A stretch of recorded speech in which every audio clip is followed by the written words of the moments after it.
Shri Swami Samarth. Good morning. आज मी तुमच्यासोबत कुकिंगचा व्हिडिओ शेअर करणार आहे. माझे जे चुलत भाऊ बहीण होते ते आज जेवणासाठी घरी येणार होते. शेंगदाण्याचा कूटसुद्धा नव्हता घरामध्ये. मग इथे मी कढई गरम करून घेतली. त्यामध्ये शेंगदाणे छान असे भाजून घेतले. आता हे शेंगदाणे एका पसरट ताटामध्ये काढून घ्यायचे आणि त्याचा कूट तयार करून घ्यायचा. आज जेवणासाठी इथे मी गवारीची शेंगा केल्या होत्या सुक्या भाजीसाठी. तर गवारीची शेंगा सगळ्यात आधी फ्राय करून घ्यायच्या तेलामध्ये. तुम्ही जर का डायरेक्टली शिजायला घालत असाल तर एकदा या पद्धतीने गवारीची शेंगा करून बघा. खूप छान लागतात, खूप टेस्टी लागतात. तर काय करायचं, शेंगा धुवून घ्यायच्या, छान निथळून घ्यायच्या. कढईमध्ये थोडंसं तेल घालायचं. त्यामध्ये या शेंगा छान अशा 2 ते 3 मिनिटांसाठी फ्राय करून मग ते काढून घ्यायचं. त्याच कढईमध्ये इथे मी 1 चमचा तेल गरम करून घेतलं. त्यामध्ये शेंगदाणे, लसूण, हिरवी मिरची आणि मीठ याचं वाटण तयार केलं. ते तेलामध्ये छान परतून घेतलं. त्यानंतर फ्राय केलेल्या गवारीच्या शेंगा यामध्ये घालून घ्यायच्या आणि शेंगा सुद्धा एक 2 ते 3 मिनिटांसाठी परतून घ्यायचं. त्यानंतर त्याच्यामध्ये थोडंसं पाणी घालायचं. पाणी जास्त घालायचं नाही, फक्त शेंगा शिजण्यापुरतं ते पाणी घालायचं आणि छान असे ह्या शेंगा शिजवून घ्यायच्या आहेत. पातळ कालवणामध्ये मी इथं आज मसूरची आमटी करणार होते, तर त्यासाठी इथे कुकरला मसूर आणि भाताचा कुकर लावला होता. तर कुकरच्या शिट्ट्या होत्या तोपर्यंत म्हटलं आपण मसाला तयार करून घेऊयात. तर इथे कढईमध्ये तेल गरम करून त्याच्यामध्ये कांदा, आलं, लसूण, खोबरं आणि त्याचबरोबर टोमॅटो घालून छान असा हा मसाला भाजून घेतला. आता तो एका ताटामध्ये काढून घ्यायचा.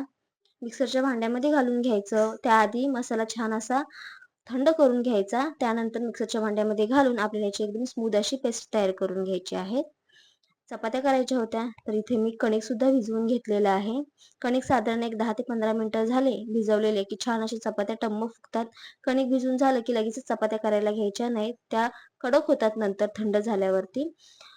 कणिक भिजोस्तवर इकडे कुकर सुद्धा झालेला आहे. आता कढईमध्ये तेल गरम करून थोडंसं त्याच्यामध्ये जिरं, हिंग घातलं. तयार केलेलं वाटण घातलं. आता हे वाटण व्यवस्थित मिक्स करून घ्यायचं तेलामध्ये आणि त्याचबरोबर छान असं परतून घ्यायचं. त्यानंतर याच्यामध्ये इथे जो आपला घरगुती कांदा लसूण मसाला असतो तो 2 चमचे घातलेला आहे. त्याचबरोबर 2 चमचे इथे मी लाल मिरची पावडर घातलेली आहे. जास्त तिखट खात नाहीत ती मुलं, त्यामुळे मग मी मसाल्याचं प्रमाण याच्यामध्ये कमीच केलेलं आहे. त्याचबरोबर हळद घालायची. व्यवस्थित मिक्स करून छान असा मसाला तेल सुटेपर्यंत परतून घ्यायचं. त्यानंतर जो शिजवलेला मसूर होता तो घालून घ्यायचा. त्याआधी मसूर थोडासा घोटून घ्यायचा, म्हणजे कालवण आहे ते छान असं थिक होतं, एकदम पातळ असं कालवण होत नाही. पाणी घालून घ्यायचं. याच्यामध्ये चवीनुसार मीठ घालायचं. आता मी तिकडच्या गॅसवरती कालवणाचं ठेवलेलं आहे. इकडे तवा ठेवला. आता म्हटलं पटापट चपात्या करून घेऊयात. साधारण एक 15 ते 20 मिनिटं झालेत. छान असं पीठ भिजलेलं आहे. पीठ जितकं जास्त भिजल तितकी छान मऊ सॉफ्ट अशी चपाती होते. तर चपात्या लाटून घेतल्या. आता तव्यावरती तेल घालून घ्यायचं आणि त्याच्यावरती ही चपाती आपल्याला भाजून घ्यायची आहे. तुम्ही बघू शकता पुढे मस्त अशी टम्म फुगलेली आहे ही चपाती.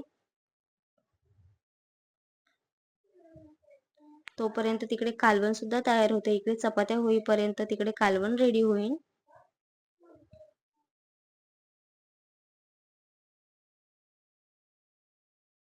चपात्या करून घेतल्या. इकडे कालवण सुद्धा रेडी आहे. स्वामी महाराजांना नैवेद्य ठेवायचं होतं, तर परी म्हणली आज मी ठेवते स्वामींना नैवेद्य. तर मग तिला सांगितलं कसं ठेवायचं कसं नाही. त्यानंतर एक 12:30 ते 1च्या दरम्यान मग नैवेद्याचं भाऊ बहीण आले. मग आम्ही सगळ्यांनी जेवण एन्जॉय केलं. व्हिडिओ कसा वाटला कमेंटमध्ये नक्की